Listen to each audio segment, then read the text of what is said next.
ఒక చర్చ్ గురించి మాట్లాడతా. ఏ కులానికి ఆ కులం చర్చిలు ఉన్నాయి, అందరూ కలిసేసే చర్చిలు ఉన్నాయి. ఏ కులానికి ఆ కులం చర్చిలు ఉన్నాయి ఈ తెలుగు నేల మీద, ఈ దేశంలో. అందరూ కలిసేలే చర్చిలు కూడా ఉన్నాయి. ఎగ్జాంపుల్, హైదరాబాద్ లో ఒక చర్చిలో ఎస్సీ క్రైస్తవులు పోతున్నారు, అందులోనే కొంతమంది బీసీ క్రైస్తవులు పోతున్నారు, అందులోనే ఎస్టీ క్రైస్తవులు పోతున్నారు, అందులోకే ఓసీ క్రైస్తవులు కూడా పోతున్నారు.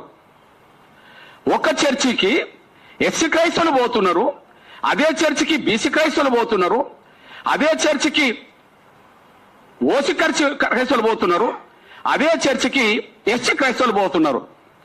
చర్చికి ఈ 4 వర్గాల సమూహాలు పోతున్నాయి ఒకే చర్చికి.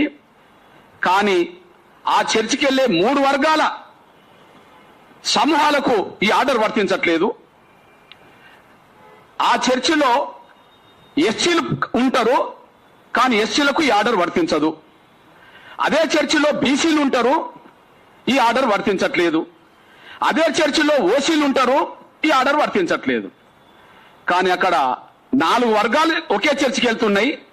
ఒక వర్గం మీద మాత్రమే, మీరు హిందువులు అయితేనే మేము ఇస్తాం, మీరు క్రైస్తవులు అయితే మేము ఇవ్వమని చెప్పి ఈ ఆర్డర్ రావడం అంటే బీసీ క్రైస్తవుల మీద లేని, ఎస్సీ క్రైస్తవుల మీద లేని, ఓసీ క్రైస్తవుల మీద లేని ఈ నిబంధన ఒక ఎస్సీ క్రైస్తవుల మీదనే ఉండడం అంటే ఇది కూడా ఒక రకమైన వివక్షతే కదా. ఒకనాడు మీరు మా దేవాలయాలకు రావద్దని అన్నారు, అది వివక్షతే. కానీ ఈనాడు పలాని దేవాలయంలోకి మీరు పోవద్దు అని అంటారు, ఇది వివక్షతే. ఒకనాడు మా దేవాలయానికి రావద్దన్నారు దళితుల్నే, కానీ ఈనాడు మీరు పలాని దేవాలయంలోకి వెళ్ళొద్దని అంటుండ్రు. అంటే రావద్దనేది మీరే, ఇంకొక దిక్కు పోవద్దనేది మీరే. ఇది ఎంత అన్యాయం, ఇది ఎంత అవమానం, ఇది ఎంత అన్యాయం, ఎంత అవమానం. ఈ దేశంలో ఏదైనా హిందూ దేవాలయాలకి రాకుండా ఎవరిని అడ్డుకున్నారో? దళితుల్నే. ఎవరిని అడ్డుకున్నారో? దళితుల్నే. ఈరోజు మీరు మాత్రం పలాని విశ్వాసం కలిగి ఉంటామని చెప్పి ఎవరి మీద ఆర్డర్ తీసుకొచ్చారు? దళితుల మీదనే. మీరు రావద్దంటే మేము రావద్దు, మీరు పోవద్దంటే మేము పోవద్దు. ఇంతకంటే ఆనాడు మా పట్ల వివక్ష కొనసాగింది, ఈనాడు మా పట్ల వివక్ష కొనసాగుతుంది ఈ ఆర్డర్ పరంగా. ఆనాడు మన ధర్మం మమ్మల్ని దేవాలయాలకు రానివ్వలేదు, ఈనాడు మీరు యేసుక్రీస్తును ప్రవక్తను నమ్మొద్దని చెప్పి ఆర్డర్ తీసుకొచ్చేశారు. నేను అంటున్నాను,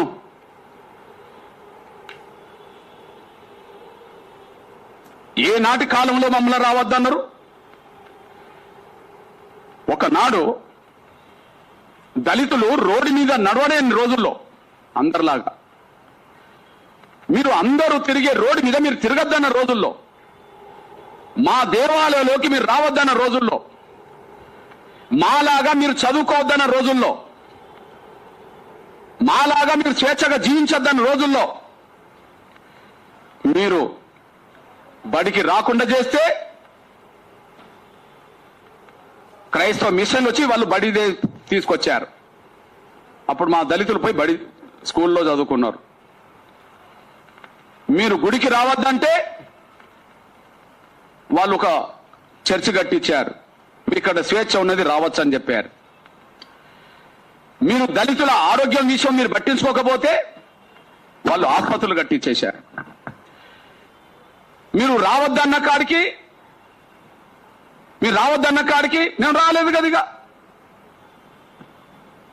మీరు గుడికి రావద్దన్నది మీరే, బడికి రావద్దన్నది మీరే, స్వేచ్ఛగా తిరగద్దన్నది మీరే, మా ఆరోగ్యం గురించి పట్టించుకోండి మీరే.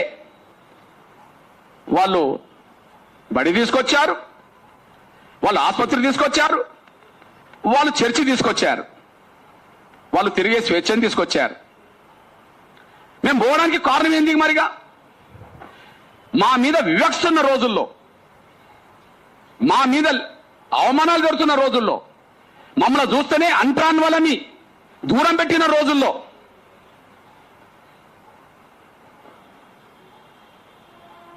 వాళ్ళు దగ్గర చేర్చుకున్నారు. మా వాళ్ళు అక్కడికి వెళ్ళారు. వాళ్ళు దగ్గర చేసుకున్నారు, మా వాళ్ళు అక్కడికి వెళ్ళారు. వీళ్ళ మీద అవమానాలు జరుగుతున్న రోజుల్లో, గుడికి రావద్దంటున్న రోజుల్లో, బడికి రావద్దంటున్న రోజుల్లో, స్వేచ్ఛగా తిరగద్దంటున్న రోజుల్లో వాళ్ళు అక్కడికి పోతే తప్పట్టారు కదా. ఈ భారతదేశానికి మొట్టమొదలు క్రైస్తవ మతం తీసుకొచ్చింది బ్రాహ్మణులు కదా, బాగా చదువుకున్నోళ్ళే కదా. మా తండ్రుల వరకు, మా తల్లిదండ్రుల వరకు మా వాళ్ళు చదువుకోలేదు కదా. కానీ వందల సంవత్సరాల క్రితం ఇక్కడ క్రైస్తవ మతం వచ్చింది కదా. ఆ క్రైస్తవ మతంలో సమానత్వం ఉన్నదని బోధించింది, ఆ క్రైస్తవ మతంలో సమానత్వం ఉన్నదని బోధించింది బ్రాహ్మణులే కదా. అంటే ఏ వివక్ష లేని వాళ్ళు, అప్పటికే చదువు అనే అక్షరాన్ని, ఆయుధాన్ని బలంగా చేతులు పట్టుకున్నోళ్ళు, సమాజంలో అత్యున్నత గౌరవం ఉన్నోళ్ళు, అన్ని రంగాల మీద పట్టున్నోళ్ళు క్రైస్తవ మతంలో పోయి, వాళ్ళు ఇప్పటికీ క్రైస్తవ మతంలో ఉంటే వాళ్లకు మాత్రం ఆర్డర్ వర్తించట్లేదు. నేను అంటున్నా, ఈరోజు మీరు చూడండి, ఒక చర్చిలో అన్ని వర్గాలు వెళ్ళే చర్చి ఉన్నది. ఎవరి చర్చిలు వాళ్ళకు ఉన్నాయి. చాలా గ్రామాలకు వెళ్ళి చూడండి, మాదిగవాడల్లో మాదిగ చర్చిలు ఉన్నాయి, మాలవాడల్లో మాల చర్చిలు ఉన్నాయి, కొన్ని చోట్ల బీసీ వాడల్లో బీసీ చర్చిలు ఉన్నాయి, కొన్ని చోట్ల ఎస్టీ తండాల్లో గూడాల్లో ఎస్టీ చర్చిలు ఉన్నాయి, బ్రాహ్మణ చర్చిలు ఉన్నాయి, మెజార్టీ బ్రాహ్మణులు పోయే చర్చిలు ఉన్నాయి, మెజార్టీ బ్రాహ్మణులు పోయే చర్చిలు ఉన్నాయి, మెజార్టీ కమ్మాలు పోయే చర్చిలు ఉన్నాయి, మెజార్టీ రెడ్లు పోయే చర్చిలు ఉన్నాయి, మెజార్టీ కాపులు పోయే చర్చిలు ఉన్నాయి, మెజార్టీ బ్రాహ్మణులు పోయే చర్చిలు ఉన్నాయి, అందరూ పోయే చర్చిలు ఉన్నాయి. కానీ ఎవరికి లేని వివక్ష ఆర్డర్ దళితుల మీద పెడుతున్నది. ఎవరికి వాళ్ళకు చర్చిలు ఉన్నాయి, కాపుల చర్చిలో కాపులు పోవచ్చు, వాళ్ళకు ఈడబ్ల్యూఎస్ రిజర్వేషన్ వర్తిస్తాయి. బీసీలు కట్టుకున్న చర్చిలో బీసీలు పోవచ్చు, వాళ్ళకు బీసీ రిజర్వేషన్ వర్తిస్తాయి. కమ్మోళ్ళు, రెడ్డోళ్ళు, బ్రాహ్మణులు కట్టుకున్న చర్చిలు ఉంటే వాళ్ళు చర్చిలకు వెళ్ళవచ్చు, వాళ్ళకి ఈడబ్ల్యూఎస్ రిజర్వేషన్ వర్తిస్తాయి. మా ఎస్సీలకు చర్చిలు ఉన్నాయి, వాళ్ళకి ఎస్సీ రిజర్వేషన్ వర్తిస్తాయి. నేనంటున్నా, ఎస్సీలు తప్ప ఇంకా ఎవరి సామాజిక హోదా రద్దవుతలేదు, ఎవరి రిజర్వేషన్ రద్దవుతలేవు. ఎస్సీ సామాజిక హోదా ఎస్సీలకే ఉన్నది, రిజర్వేషన్ అట్లనే ఉన్నాయి. బీసీ సామాజిక హోదా బీసీలకే ఉన్నది, ఆ రిజర్వేషన్ అమలు జరుగుతున్నాయి. ఓసీ సామాజిక వర్గాల హోదా ఓసీలకు అట్లనే ఉన్నది, వాళ్ళకి ఈడబ్ల్యూఎస్ రిజర్వేషన్ అమలు జరుగుతున్నాయి. కానీ దళితులు క్రైస్తవ మతం తీసుకుంటే మాత్రం వాళ్ళ సామాజిక హోదా రద్దవుతుంది, వాళ్ళకు రిజర్వేషన్లు వర్తించవంట. ఇప్పుడు ఎస్సీ ఎస్టీ యాక్ట్ వర్తించదట. ఇది రాజ్యాంగ విరుద్ధం కాదా? ఇది చట్ట విరుద్ధం కాదా? మా మీద ఆంక్షలు కాదా? ఆనాడు గుడికి రావద్దన్నది మీరే కదా, ఈనాడు ఫలాని గుడికి పోవద్దంటున్నది మీరే కదా. ఆనాడు మా గుడికి రావద్దన్నది దళితులనే కదా, ఈనాడు ఫలాని చర్చికి పోవద్దంటున్నది దళితులనే కదా. ఓసీలు చర్చిలకు పోయినా వాళ్ళు క్రైస్తవులైనా మీకు ఇబ్బంది అవుతలేదు. బీసీలు చర్చిలు కట్టుకున్నా, క్రైస్తవ మతం పుచ్చుకున్నా వాళ్ళకి ఇబ్బంది అవుతలేదు, గిరిజనులకు ఇబ్బంది అవుతలేదు. కానీ దళితులకు మాత్రం ఇబ్బంది పెడుతున్నారు.